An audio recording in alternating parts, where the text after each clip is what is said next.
అని చెప్పారు.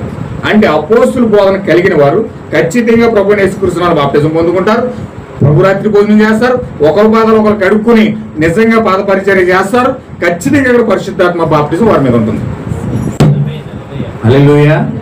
అంటే నిజమైన సంఘంలో ప్రవర్తన క్రమం ఉంది, అపోస్తుల బోధ ఉంది, ప్రభురాత్రి భోజనం ఉంది, అక్కడ పాద పరిచర్య ఉంది. ఇవన్నీ కూడా ఆ క్రమంలో మిళితమై ఉన్నాయి. మూడోది ఏంటంటే ఆయన శిరస్సుగా నీ మీద ఉంటా ఉన్నాడు. ఇప్పుడు ఆ స్త్రీ ఎలా ఉన్నదంటే శిరస్సు మీద సూర్యుని ధరించి ఉంది. సూర్యుడు అనగా క్రీస్తు అయి ఉన్నాడు. ఇప్పుడు క్రీస్తుగా సూర్యుడు ధరించి ఆమె స్త్రీ ఉంది కాబట్టి ఆ సూర్యుడు ఎవరో కాదు, ప్రభు అయిన యేసుక్రీస్తు అయి ఉన్నాడు. ఆయనే నీతి సూర్యుడై ఉన్నాడు, ఆయనే క్రీస్తు అయి ఉన్నాడు. ఆయన నీతి సూర్యుడిగా 1963లో సంఘం పైకి దిగొచ్చాడు. హల్లెలూయా అని అర్థమవుతుందా? 1963లో సంఘం పైకి క్రీస్తు దిగొచ్చాడు. సంఘం పైకి క్రీస్తు దిగొచ్చి బలిష్ఠుడైన దూతగా ఆ యొక్క శిరస్సును హత్తుకొని ఆయనే శిరస్సుగా ఉండి ఆ కుటుంబాన్ని నడిపిస్తున్నాడు, ఆ సంఘాన్ని నడిపిస్తున్నాడు, ఆ వ్యక్తిని నడిపిస్తున్నాడు.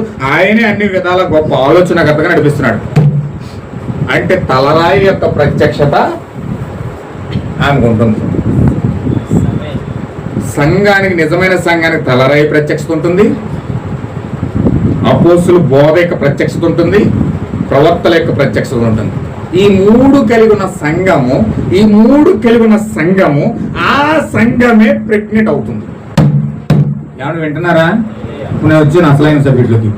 ఇప్పుడు ఈ మూడు ప్రత్యక్షతలు కలిగి, తలరాయిని కలిగి, అపోస్తుల బోధన కలిగి, ప్రవక్తల యొక్క క్రమాన్ని కలిగి ఎవరైతే భక్తి చేస్తా ఉన్నారో, ఎవరైతే నిజమైన వాక్యాన్ని వింటా ఉన్నారో వారు సంఘంలో క్రీస్తు ద్వారా ప్రెగ్నెంట్ అవుతూ ఉన్నారు.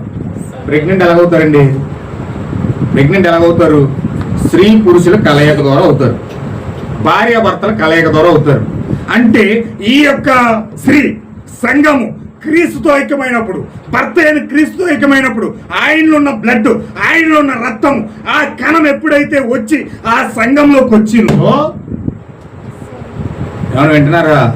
నీ రక్తం చెడిపోయింది, నీ రక్తం పాపమైపోయింది, నీ రక్తం కల్మషం అయిపోయింది, నీ రక్తంలో స్వార్థం ఉంది, నీ రక్తంలో అసూయ ఉంది, నీ రక్తంలో కామం ఉంది, నీ రక్తంలో ద్వేషం ఉంది, నీ రక్తంలో పగ ఉంది, విపతాలు ఉన్నాయి, క్రోధాలు ఉన్నాయి, మత్తతులు ఉన్నాయి. అన్నిటితో నింపబడిన నీ రక్తంలో దేవుని యొక్క రక్తం వచ్చి కలుస్తుంది. హల్లెలూయా.